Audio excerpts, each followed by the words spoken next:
Welcome back to the M-Cube Network. We are underneath the Dodge Magnum with the butt lift. Now, when you're adding on a new bumper, the big Charger bumper, onto a Magnum, some things are a little different, as I mentioned earlier. The insides don't all match up. So we had to do a little work, a couple of little things to stabilize the bumper to keep it flapping around. Show you what I'm talking about.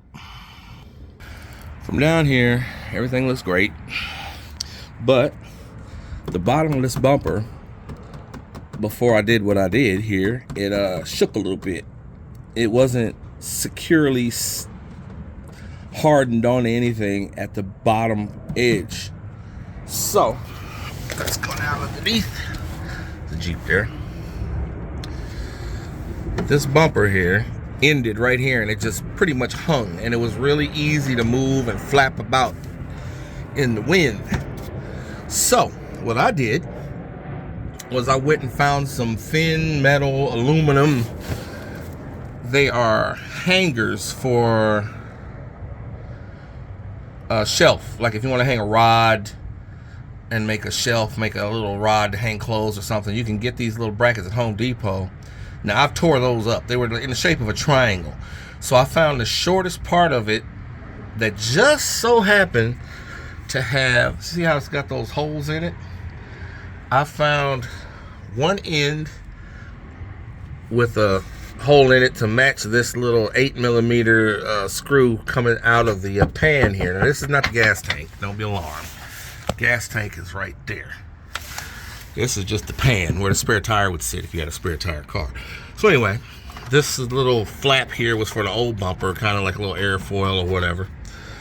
So what we did was we took part of that bracket, bent it apart. It was really easy to flex and bend. You know, it just flexes and bends wherever you want it, and it breaks. So I took that part, had a little hole in it, fit perfectly around this, and at the other end was a big enough hole to fit through for one of my little push pins. I got a box of these things, Amazon. They are invaluable to me. But anyway, I got a box of these things. I knew I could find one that would work.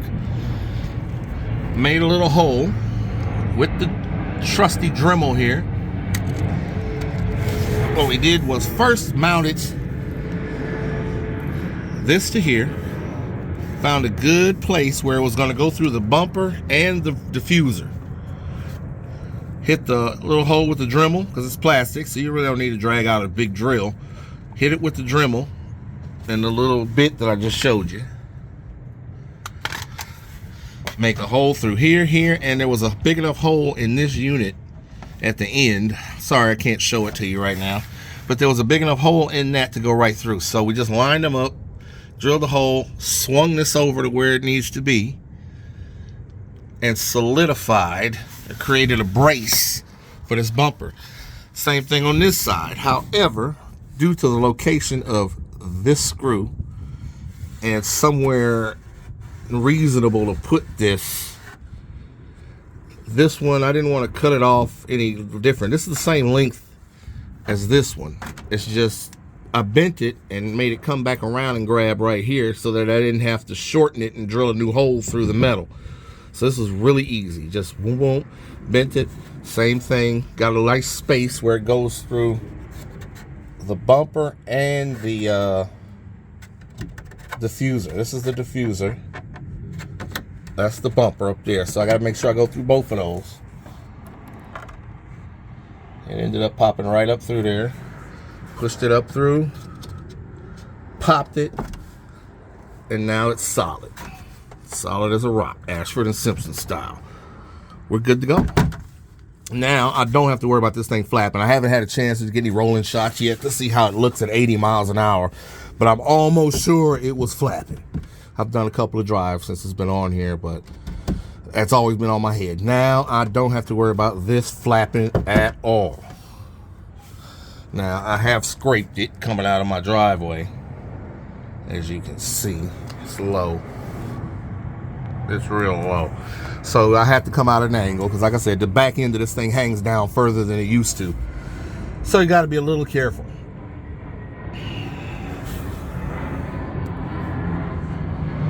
But all in all, we're good. New tips are coming, by the way. We're not keeping these tips on here. This is just for now. I got some black rolled carbon fiber tips on the way, and they'll be on here soon enough. Now, problem number 2. We got a fender liner, the old school fender liner, that does not match up with the inside of this bumper. So what we're gonna do is, I got some Subaru mud flaps, some clear ones. I'm gonna come out here, we're gonna mate them up, fill those gaps, and drill holes in that, and tie this bumper into the fender liner. This one's been rubbing. I had 315s on here, and it kind of made a hole through there, so I'm not really worried about the fender liner in general. But I don't want a whole lot of crap kicking up in here and hanging out in the back end of my bumper. So we're gonna definitely put the fender liner down back to tie that bumper in. Same thing on the other side. It's just no way to keep them together right now. So I'm gonna put something in here, tie this in, because I don't want this part flapping in the wind. It doesn't seem like it wants to flap, especially since we got the brace in for the back diffuser. This part doesn't seem to want to flap at all, so I'm not really worried about the structural integrity, but basically this is just to keep a lot of junk out of the inside of this bumper here. You see, we had to put a lot of material in here to make this bumper work on this car, but that's fine. The outside is perfect. Anyway, that's next up. I'll get back to it in a minute. I ain't got enough hands to let you see the process, so we're gonna just have it in there, and I'll show you what it looks like when it's done. Okay, through the magic of television, as you can see, we put a little plastic in here, riveted it into the old one, add a little stability, not too much, but it'll do some. Same thing over here.